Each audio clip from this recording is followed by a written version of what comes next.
Selamat pagi, kami dari kelompok 6. Di sini kami akan mempresentasikan hasil kerja kelompok kami, yaitu tentang sistem pernapasan.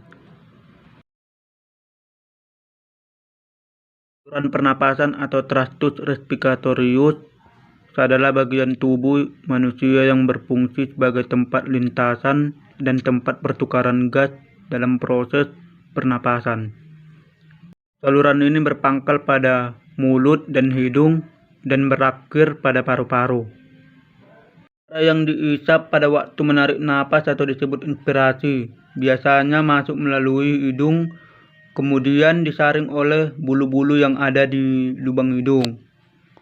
Setelah itu, udara pernapasan masuk ke dalam rongga hidung kiri dan kanan. Rongga hidung dipisahkan oleh sekat atau septum.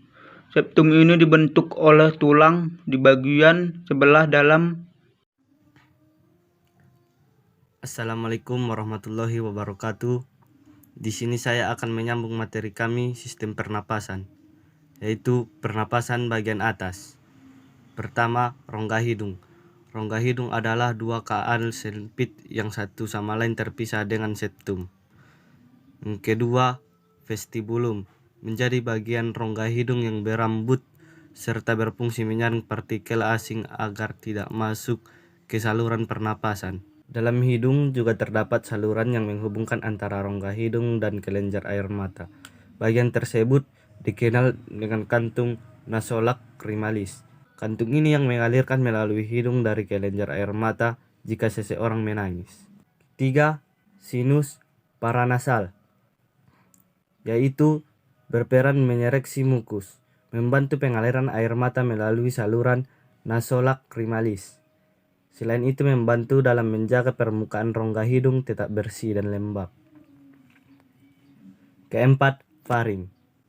Faring adalah pipa berotot yang bermula dari dasar tenggorokan dan berakhir sampai persambungannya dengan esofagus dan batang tulang rawan kriroid.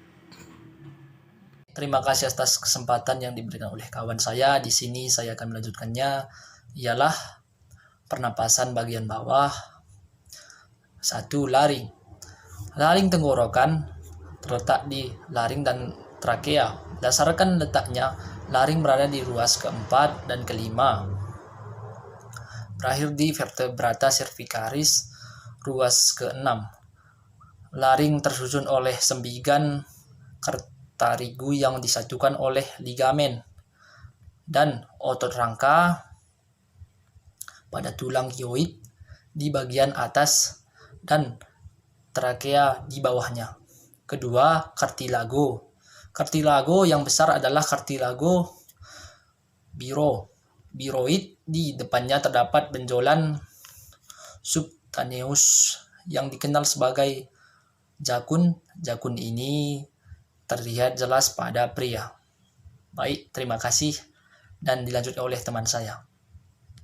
Terima kasih pada kesempatan yang diberikan teman saya. Di sini saya akan melanjutkannya, yaitu pernapasan bagian bawah nomor 3, yaitu pita suara. Pita suara terletak di dalam laring. Ujung posterior pita suara melekat pada kartilago arytenoid. Pergerakan kartilago dilakukan otot laringeal yang membuat pita suara dapat menegang dari mengundur dan mengundur sehingga menimbulkan beragam tekanan. Keempat, trakea. Trakea adalah sebuah tabung dengan diameter 2,5 cm, di mana dengan panjang 11 cm. Trakea ini terletak di sebuah laring dan memanjang ke bawah setara dengan vertebrata thoracalis. Ke-5 ujung trakea bagian bawah bercabang menjadi 2, yaitu bronkus kanan dan bronkus kiri. Percabangan tersebut dikenal sebagai karina. Trakea tersusun atas 16 sampai 20. Kartilago hilian berbentuk huruf C, melekat pada dinding trakea dan berfungsi untuk melindungi jalan udara. Kartilago ini juga berfungsi untuk mencegah terjadinya kolaps atau ekspansi berlebihan akibat perubahan dan tekanan udara yang terjadi pada sistem pernapasan. Kelima, bronkus. Bronkus memiliki struktur serupa dengan trakea. Bronkus kiri dan kanan tidak simetris, di mana kanan lebih pendek, lebar, dan arahnya hampir vertikal dibandingkan bronkus kiri panjang, semput,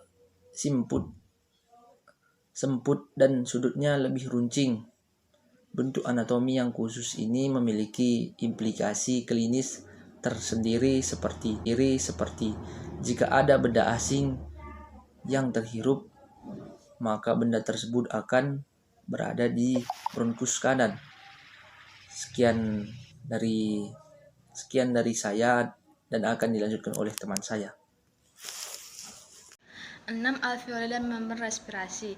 Membran respirasi pada alveoli umumnya dilapisi oleh sel epistel pipih sederhana. Sel epistel pipih disebut dengan sel tipe 1.